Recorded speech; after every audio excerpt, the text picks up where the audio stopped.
Yo, I am driving a Rolls-Royce. I don't even know what year it is. It's a 1987, let's say, because the cassette deck is from a 1987 Caprice Classic. I just showed up at my buddy's warehouse and my friend Jansen was there and he's like, oh yeah, that's mine. I was like, I have never driven a Royce before. He's like, here's the keys. I'm like, are you serious? I am driving a Rolls-Royce. Look at the grin on my face. I'm driving a Rolls-Royce. A Royce! I've never done that before. I've sat in them before, I've never driven it. And there is something that is sorely lacking from this Royce that I'm gonna turn in here and pick up right now, because I cannot drive this car until I solve this problem. And I'm turning into a Kroger. So I hope those of you know why I'm turning in. Let's take care of this small situation and then I can keep driving. I just don't feel right unless I do this. There we go. Welcome, valued customer. All right, now we can do this properly. Here we are. There. Pardon me, might you have any Grey Poupon? Now that I've climbed in the back and I have the proper mustard for this to be a correct test of this car, I must say there's plenty of legroom back here. I'm like 6'3", and I've got that much room between myself and the seat. Now the seat's not all the way back. I can't get it to go back any further. I could use it to be back a bit further. You've got fancy little mirrors back here and lights everywhere, and these grab handles that are mounted on a spring. I will say though that the roof is a little low. It's beautifully lined, of course. Oh, well, I'm not going to brush it because there's stuff coming off of it, but it's a little low for my head back here. And then here we've got a beautiful leather lined storage armrest. I mean, it's even got wood there. And I guess, yeah, there is a seatbelt. Technically, you could put 5 people in here, although I don't know why, because you've only got 2 tray tables here for your Grey Poupon, and then the other type of Grey Poupon over there. But if anybody rolls up next to me, I can just roll this window down and give them some Grey Poupon. And yeah, is this actually still made in France? Pittsburgh, Pennsylvania. Okay, there we go.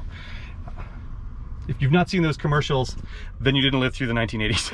My seatbelt on here as I leave the Kroger. Go ahead and fire her up. 6.75 liter V8, which of course has adequate performance, and that sounds about right. The car and drive, these had General Motors Hydromatic transmissions, General Motors air conditioning systems, which of course all of those things are things that General Motors made, I mean US General Motors, made better than pretty much anywhere else in the world. I mean, we needed air conditioning in this country before most other places deemed it necessary. I mean, I actually checked in the door jamb. This car was manufactured in June of 1985, which is interesting because this radio looks newer than that. This looks like an 87, 88 GM radio. Throw that picture up there on the screen for y'all. These came in, you know, your top line Caprices and vehicles like that. Ooh, it's getting a little warm in here. That is the only problem, is the only part of the air conditioning system that Rolls-Royce manufactured is the part that's broken. And the temp gauge here says it's 88 degrees out. I don't think it's quite that warm, but it sure feels like it. But maybe it just got heated up sitting there in the Kroger parking lot when I went in to get my Grey Poupon. She gets up, she hikes up her skirts and gets on down the road here pretty nicely. It's 90,603 miles, so somebody has spent a load of money keeping this car maintained over all these years. Or I would say probably several people, because usually what happens is, you know, the first owner has this couple years, trades it in on a new one. The second owner gets to start fixing the problems, dumps the car. The third and fourth owners let things slide a bit, and then you get to the fifth owner, like Jansen, and he's the one who gets to repair everything. But this is running nicely. There are no warning lights on, although they could just be burned out because it's British. And it accelerates nicely. The brakes feel good. The ride is excellent, as one would expect. These, of course, had that Citroen-derived suspension system, the hydropneumatic little balls and everything, and they can just be a nightmare to fix, get right. But those little spheres are not expensive. It's all the other work that's required. So I feel just a little bit of rumble at idle, a little shake. So I don't know if the engine mounts are maybe a bit perished, or maybe it's just supposed to do that. It is, after all, a close to 7 liter, so in my mind, a pretty big V8. These would be Bosch CIS fuel injected. It fires right up. Every time I've started this car like 3 or 4 times now, fires right up, no questions asked. And you know, it's pretty nice in here. The only real wear I see is actually on the armrests. The seats look pretty good. Like I said, the headlining in the back when I touched it, a little bit of this mouse fur stuff started coming off. Finally getting to make the left turn here. It's getting a little warm in here. Outside temperature gauge has gone down to 85, but I can't put the windows fully down because I don't want the microphone to be just all static from the wind. This is a lovely ride, I must say. What a pleasant place to be, actually. Even if you are the driver, most of these were probably driven by chauffeurs, but that was not a bad job, other than the fact that, you know, the chauffeur hat probably wouldn't fit if I were driving this car, unless I get the seat down a bit more. That pothole right there, I've been driving my mom's 1-year-old 5 Series BMW, simply because the Lunar Rover just gorgeous on premium unleaded, and her car uses it at a, you know, just a little siphon rate, even though it's a big 5 Series. In that car, which obviously a German luxury sedan with some Nürburgring performance, when you hit that bump, you feel it. You feel that horrible pothole. And this, it made a little noise. I didn't really feel it. This really has a lovely ride, and you really have to experience it to understand. Now, there was a manhole cover there, which was sunk down below the surface a bit. I'm undeterred. Didn't even really notice. This is my usual route that I take cars on when I drive them here at my friend's car warehouse. And so I just a few minutes ago was out in a beautiful 1973 Mercedes 350 SL Euro spec 4-speed manual car. And I must say, this is, other than the fact that they're both from a similar era and they're both white on the outside, a completely different experience, as one might expect.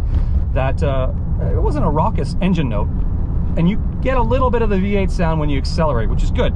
The V8 sounds great, and that also was a V8 with, of course, a beautiful manual transmission. So I'm cruising right about 45 miles an hour at the moment, and this feels, other than the fact that the steering wheel is as thick as my pinky, like I could be driving a modern car. The brakes are instant. They remind me of my Range Rover Classic. Now, mine was a 94 County long wheelbase. I know they went by different names in the UK, but that was top of the range in the US for 1994. Was like the last model year before they went to the soft dash in 95. And the brakes in that, they were like instantaneous, and it had this booster that created the vacuum boost for the ABS pump and all that. It was a weird system. These feel like that, even though this is almost 10 years older than that car. It won't have ABS or anything like that. They didn't adapt that until later. That was an S-Class thing in the 80s only. And they feel that good. I mean, the brakes in that was always surprisingly good for a 2-ton off-road vehicle with live axles, but these brakes feel competent. They feel like I would not be upset or scared to drive this every day if I wanted to. It doesn't have any airbags or anything like that, so, you know, you're gonna be hurt if you're in a wreck, I would imagine, but you could avoid that wreck, I think. So it drives like a modern car, and that's amazing because these were designed in the 70s.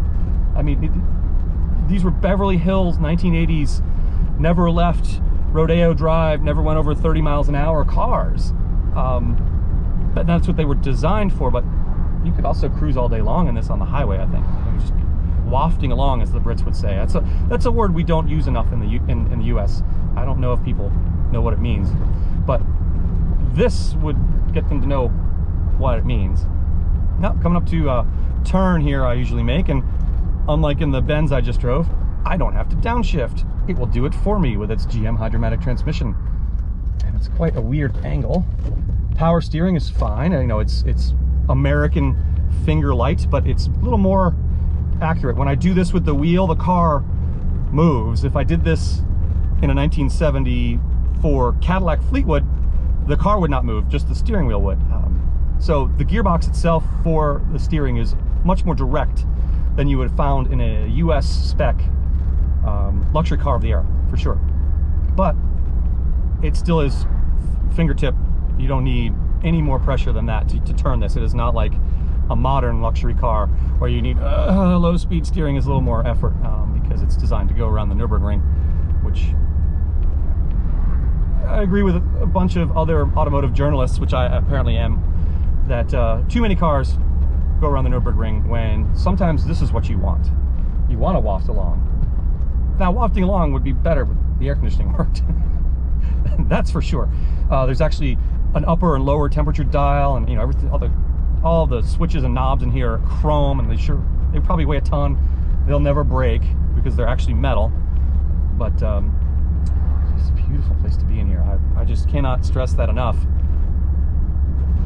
The leather's a little squeaking, but if I could adjust the seat properly, I don't think that would be an issue. I'm just a little too close to the steering wheel at the moment. I know the seat goes back further because the passenger seat is back a few inches further, and that would be lovely. But when I do this, the motor makes noise, but it doesn't move. So that's something I'll have to have Jensen address before I drive this again, if I'm allowed to. So, this has been a nice afternoon drive here, just on some local roads here in the suburbs. And this person in front of me does not know what they're doing. Although I will say, it is a second-gen Taurus, and you don't see those much anymore. Unfortunately, they've all kind of gone the way of the dodo. That one's about to, because the exhaust is about to drag on the road. Hopefully, it won't lose that when I'm behind them. Although this has plenty of ground clearance because it is a tall vehicle.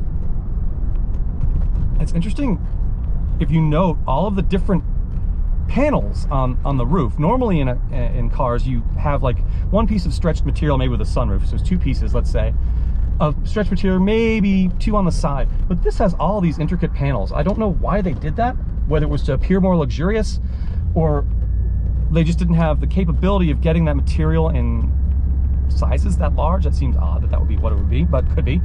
So I'm about back to where I'm going to park up the Royce, as the Brits would say. I'm just going to park it because that's what Americans would say. You have to park it up. And let's take a little tour of the front of the interior here, because there's a lot to take in here. I'm going to start with the 1980s GM radio. Now, if I remember correctly, when you press this, the clock would come on when the power was off. And you got chromium dioxide for your tape deck button there, and a little tiny graphic equalizer. That doesn't work, but the clock was not on when I was driving either. But there's a clock up here, so maybe it just comes on when the radio is on, which I guess, oh, there's the power button. Let's see if it comes on. Let me turn the accessory on. Let's see, does it work? Oh, it does. Okay. Well, I'm not gonna have that come on because who knows what it'll play. Up here, you see there is a clock and the outside temperature indicator I was referencing earlier, which does work, and it's probably actually accurate. It's pretty warm out. Here we've got a pretty decent complement of gauges, except for the fact that there's no tachometer, but who cares, because that's not what this car is for. Battery, temperature, oil pressure, and fuel. And then over here you've got your speedometer in miles and kilometers. Over here you've got your warning light system. Your mineral oil is, of course, what these things run on, as far as everything is mineral oil based. Brake pressure, obviously, you know, engine coolant, I guess it tells you if it's below a certain temperature, there's ice out, and I guess your lamps don't work. Here's your ignition switch, and believe it or not, the headlights are here. And that is a very nice piece of metal. You've got wipers down here, intermittent, slow, fast, panel dim. I guess you press this to open the fuel door. This is your Prindle indicator. This is the gear shifter here with cruise control settings on the gear shifter, which is interesting.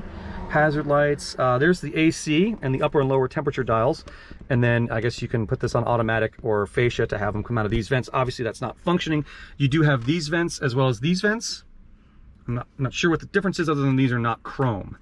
And they look kind of cheap, actually. Let's see, a glove box door. And it's got, you know, it's just a solid piece of wood. It's a solid piece of wood, and there's, you know, stuff in there. We've got the map light switch over there, and, you know, I mean, just everything in here is just, can you hear that moving? I mean, you shouldn't really hear it, but it's just like swiveling on velvet. And then the vent control there. Very, very simple, like steering wheel looks like something from the 1950s. And over here, ooh, no. You've got your power window switches here. You've got the door handle here, which is also chrome, of course. There's, ooh, hey, there's money. You've got your armrest here. Like I said, these are the only places I really saw any problem on the interior was the armrest. The seats are actually in beautiful shape. I know there's some junk over here. Ooh, hey, Grey Poupon.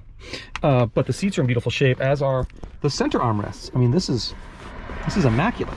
They're just beautiful. So maybe they've been recovered. Oh, and down here, of course, you've got mirror controls and the power seat controls, and they have heft and feel to them, but they don't do anything when the car is off. That's something that I have in my Land Rover LR3. Can I just say, when someone else borrows it and I can't adjust the seat to get in, to put the key in to turn it on, because you got to turn the key on in order to change the seat position. Really, auto designers? Why? Let me adjust the seat with the power off. It's not going to be done that often, but come on. I got to be able to move the seat back to sit in the car to put the key in. Rant over. I just drove a Rolls-Royce today, and I bought some Grey Poupon for it. Today's been a good day. Let's take a look under the hood. For that, I'm going to show this little panel here so you can see 685, and then you've got the metal plate Rolls-Royce crew. Here is the hood release in the center under that. Now, let's see if I can figure out how to open this. Oh, okay, there's no other release. Very cool. It's got springs to counterweight it. I guess the engine oil goes in there. See, there's a giant, air conditioning compressor there that's not functioning properly. Here's all the mineral oil containers, and they're used in all kinds of things. They operate the suspension. I mean, it's just endless with these, and the brakes. If this fails, you lose suspension and you lose your brakes all at once. Like, there's no normal master cylinder. That's the wiper motor. I mean, crazy. But distributor back there. I mean, there's the CIS fuel injection system around the other side. Hello there. And take a look.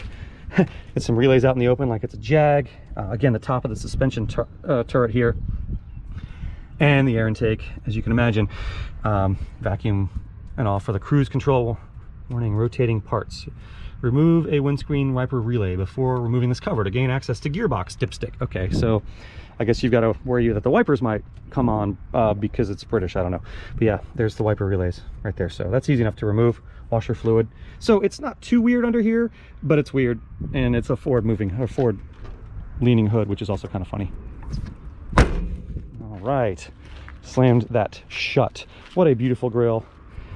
These, of course, are the US spec headlights that these all came with in the 80s. That's just how they were. We didn't get the big rectangular one-piece composite lights. You got the tan Everflex roof, which is just a vinyl top basically, but they were called Everflex. Obviously the signature wheel covers and these giant rear lamps that are just fantastic. Opening the trunk, of course it's full of stuff, that's fine, but you can see it's full of stuff. It's full of stuff because it's pretty big and it's square. These side walls and everything are square. It's beautifully lined in brown and black, and that's as far up as the deck lid goes. That's it. So don't try to stand under it because it's gonna chop your head off. I cannot believe that I just spent 20 minutes driving around in this car, and that I've bought some condiments to go with it. There it is, the Grey Poupon. Well, I'm taking that with me. I just want to say thanks y'all so much for, well, first off, thanks Jansen for letting me borrow your Royce, and thanks y'all so much for watching Doug's Cars. Had a little bit of a break from being able to do a lot of driving videos. I was really busy for a couple months just doing all kinds of awesome festivals in the Amelia Concours and all that kind of stuff. I didn't have a chance to drive much. So today I knocked a couple of cars out. That's fantastic. I got to drive a stick shift Mercedes, which is another video, and this lovely 1986 Rolls-Royce. And man, what a lovely ride it's been. I've never driven a Royce before, and today was a day of days. So thanks y'all so much for tuning in. There'll be much more fun stuff coming your way right away on Doug's Cars. Thanks for watching, y'all.